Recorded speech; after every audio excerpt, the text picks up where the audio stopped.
All right, listeners, are you ready for this? Today we're going deep, deep into Wild West history and a true crime mystery all wrapped up in one. Buckle up. Yeah, buckle up for the story of Felipe Espinosa. Oh, this is a good one. He's one of those guys, who just embodies the Wild West. Right. Espinosa is infamous for a ton of murders in the Colorado Territory, but even figuring out where he was born is a mystery. A mystery indeed. So let's just say New Mexico. Right. Others Mexico. We've got conflicting census records, family legends. It's a mess. A real historical puzzle. And you've brought all these sources with you. I've got a stack of them. Everything historical records to modern accounts of Espinosa. Let's see if we can piece it all together. All right, so let's start at the beginning. Okay. Where was Felipe Espinosa born? Well, some folks say El Rito, New Mexico, around 1827. Parents named Pedro Ignacio Espinosa and Gertrudis Chavez. And there are even some family trees passed down through generations that back this up. Okay. But then we also have Veracruz, Mexico. Right, we do. So how do we make sense of that? So the 1845 Mexican census puts the Espinosa family in El Rito, New Mexico. Okay. But then the 1860 U.S. Census has Felipe in Conejos, New Mexico, with a wife and kids. Now, this might not just be a mistake. You see, the Mexican-American War ended in 1848. Right. And that shifted borders. Right. Land that used to be part of Mexico became U.S. territory. Wow. This must have been a huge upheaval for families living in those areas. That's more than just moving to a new town. Exactly. So could this have played a role in what happened later with Espinosa? It's hard to say for sure, but it definitely adds to the complexity of his story. Nah. This wasn't just politics.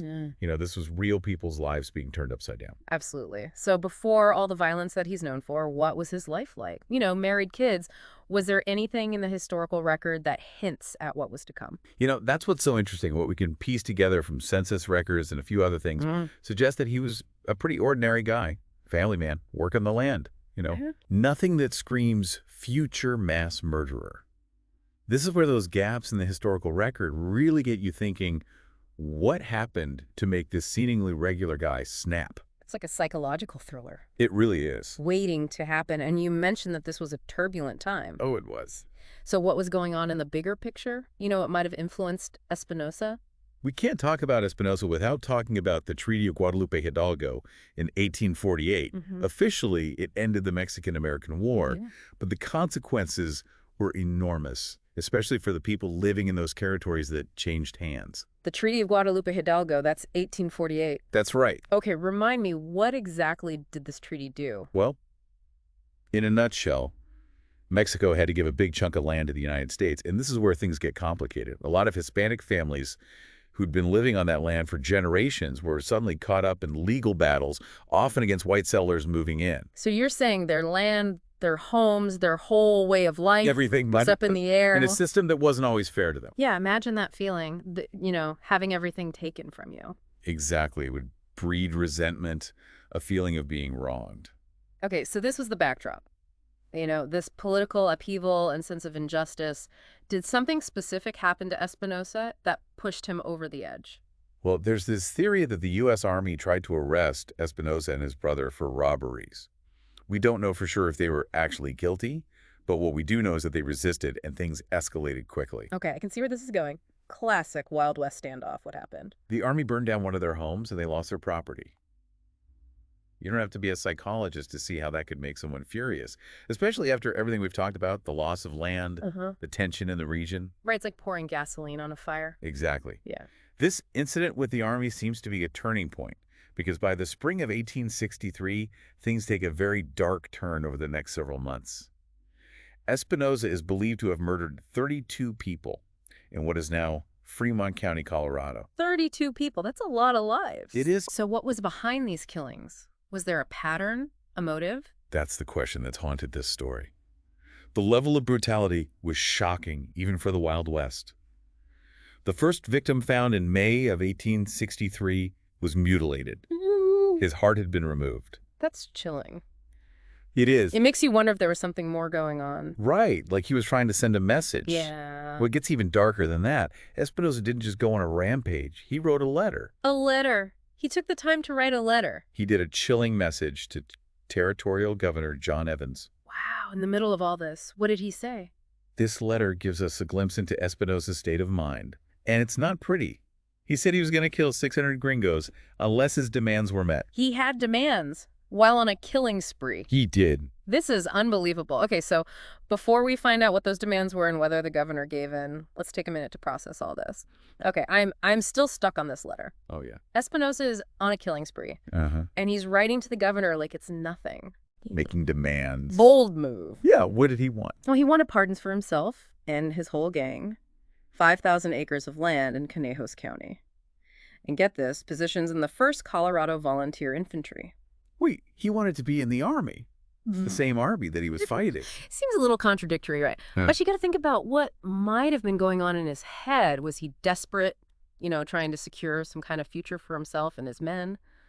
Or was it some messed up sense of justice, like a power move against the very people he thought were oppressing him? It's hard to say. I know. When we first started talking about Espinosa, I was thinking, oh, this is a simple story. Bad guy kills people. But now it's like there are so many layers to this. It's complicated. Yeah. That's history for you. It rarely fits into neat little boxes. Right. You got to look at the context, motivations, all the things that were pressing down on people. And for Espinosa, well, those pressures were huge. Right. And that letter to the governor, it's terrifying, but it also gives us a glimpse into his mind. It does. So what do you think about the tone of that letter? I mean, there's definitely desperation there, like he's backed into a corner, but there's also this weird confidence, almost arrogance in the way he makes his demands. It's like he thinks he's in control, even though he's a fugitive on the run. I know. It's incredible. So what happened? What was the reaction to this letter? Did the governor even think about giving in to his demands? Well, Governor Evans was obviously very concerned. I bet. He authorized a full-on manhunt. They had to bring Espinosa to justice.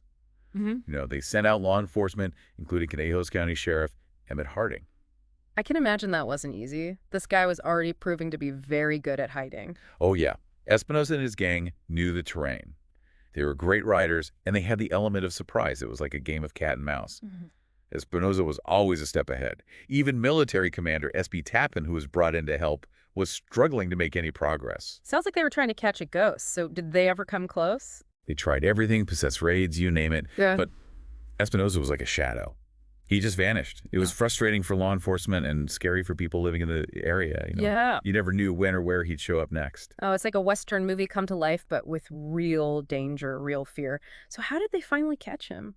Well, they called in an expert. The U.S. Army hired this guy named Tom Tobin. He was this legendary tracker. Okay. Famous for his ability to find people. Really? Oh, yeah, in the vast wilderness. So tell me about this Tom Tobin. Well, he was a mountain man trapper scout. He'd spent years and years in the wilderness, learning the ways of the land and becoming this master tracker. Some folks even said he had Native American ancestry, and that's where his almost supernatural connection to the land came from. Wow, he sounds like a real-life superhero. So Tobin was the key to finally getting Espinosa. He was, and it's amazing how quickly he found Espinosa and his nephew Jose, who was also part of the gang, within days of taking the job. Tobin was on their trail. Days. Seriously, this guy was the real deal. What happened when they finally found Espinosa? It all came down to this tense standoff in the Colorado mountains. Tobin and his men closed in on Espinosa and his nephew, and a shootout started. Oh, I can practically hear the music. Right. So this is the final showdown. This is it. When the shooting stopped, both Felipe and Jose Espinosa were dead shot by Tom Tobin. Man, that is intense. I can't help but wonder, what was Espinosa thinking in those last moments? Did he fight to the end? Did he regret anything? We'll probably never know the answers to those questions, but here's something that always gets me, and I'm warning you, it's pretty gruesome. Tobin brought their heads back to Fort Garland. What? Their heads? Yeah. Wow, that's even for the Wild West. That's a little much. It was brutal, but not unheard of back then. It was a way of proving that the threat was over, a way of sending a message. It's a harsh reminder of just how rough that time period was. It really makes you think. So Espinosa's reign of terror was over, but I'm guessing his story didn't just end there. What happened after he and his nephew were killed? Did things calm down? I mean, it's crazy to think that one guy could cause so much chaos, so much bloodshed. But what happened after Espinosa and his nephew were killed? Did things settle down? Well, there's this feeling of relief. Yeah. Like a weight had been lifted, but his death didn't just magically solve all the problems. Right. All those tensions we talked about, they didn't just disappear. Nope. The land disputes, the cultural clashes, Yeah. all of it continued, and a lot of Hispanic families still felt pushed aside like they didn't belong. Yeah. Espinosa's story, it's a dramatic chapter, but just one small part of a much bigger story about the American West. It's true. It really makes you wonder what could have happened if things had been different. If those injustices had been dealt with sooner, could all this violence have been avoided? It's impossible to say for sure, Yeah. but it really shows you how important it is to understand what causes these conflicts, this violence. It's not enough to just punish the people who commit the crimes. You have to address the root of the problem. Yeah. The things that allow violence to thrive. It's interesting how little we actually know about Espinosa himself. Yeah. We know about the killings, the violence, but the man behind it all, he's still a mystery. It's true. Despite how well known he is, Espinosa's personal life, it's almost completely hidden. We get these bits and pieces from census records, stories from people who knew him, and that letter he wrote to the governor. Right. But a real understanding of who he was, what made him tick his hopes and fears. It's like a puzzle with missing pieces. It really is, and you can't help but wonder how much of his story has been lost over time. How much we'll never know. So as we wrap up this deep dive into Felipe Espinosa's life, I'm left wondering, was he just a product of his time, or was there something, really evil about him? I mean, that's a question that's been around forever. Was he driven to violence because of the circumstances, or was there something dark inside him all along? Nature versus nurture, but like a Wild West edition. Exactly, and we may never have a clear answer. But I think it's important to recognize both sides, the individual and the historical context. You can't ignore the impact of the Treaty of Guadalupe Hidalgo, the loss of land, that sense of injustice that was everywhere. True. It created an environment where violence was almost inevitable. Right. But Espinosa still chose to respond to those circumstances with extreme brutality. Not everyone who suffered hardship and loss turned to murder. Exactly. It's complicated. There are no easy answers, and we have to be careful not to oversimplify things or romanticize his actions. She killed 32 people, and we can't forget that. We can't excuse it. You mentioned earlier that there's a book that goes into more detail about Espinosa. For those who are interested in learning more, what should they check out? There's a book called The Vendetta of Felipe Espinosa, written by Adam James Jones. It came out in 2014. Okay. It's a well-researched look at what we know about Espinosa and the events that shaped his life. Sounds like a great read for anyone who's into Wild West history, true crime, or just wants to understand human nature. It really is. It reminds you that history is more than just dates and battles. It's about people, real people, facing real challenges, making choices good or bad, and leaving their mark on the world. And sometimes those marks are darker than others. True, but even in the darkest parts of history, there are lessons to be learned, different perspectives to consider, and conversations that need to happen. I think that's a good place to end this conversation. It is. Espinosa's story really shows us that the past, it never really goes away. It shapes who we are, how we see the world, and the choices we make. And I think by understanding those stories, by really thinking about them, we can hopefully make a better future. I agree.